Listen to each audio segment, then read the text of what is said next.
السلام علیکم ورحمۃ اللہ وبرکاتہ۔ بسم اللہ الرحمن الرحیم۔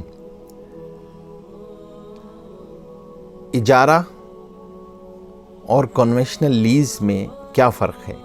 یہ سوال عام طور پہ کیا جاتا ہے۔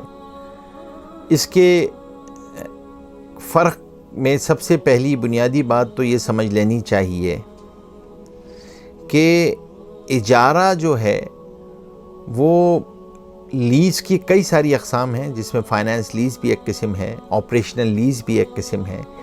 اجارہ ایک خاص قسم ہے اسی لیز کی پروڈکٹ کی، لیکن اس کی مشابہت سب سے زیادہ آپریشنل لیز کے ساتھ ہے، اور یہ آپریشنل لیز سے ملتی جلتی پروڈکٹ ہے۔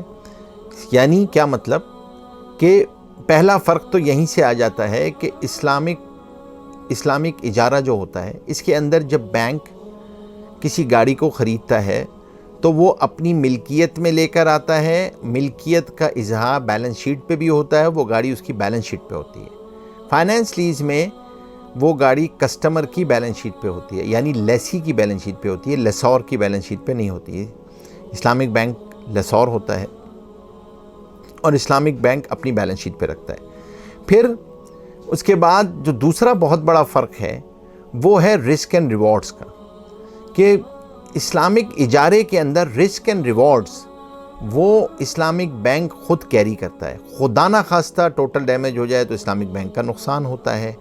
اگر جو ایسٹ ریلیٹڈ رسک ہیں وہ تمام اس سے ہوتے ہیں، اس سے متعلق جتنے خرچے ہیں، تکافل کا خرچہ ہے تو اسلامک بینک خود برداشت کرتا ہے، اور اسی طریقے سے کوئی میجر مینٹیننس آ جائے تو اسلامک بینک خود برداشت کر رہا ہوتا ہے۔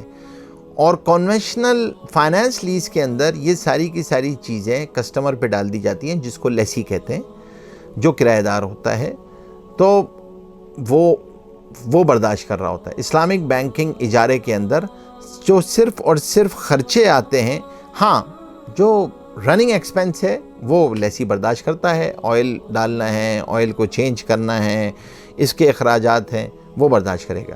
لیکن تیسری بہت بڑی چیز یہ ہوتی ہے، ایک بہت بڑا فرق وہ یہ ہے کہ فائنانس لیز کے اندر سارے کانٹریکٹس ایک ساتھ ہی ہوتے ہیں، اور اس کے اندر سیل اینڈ لیز کا کانٹریکٹ سب ایک ساتھ ہوتا ہے۔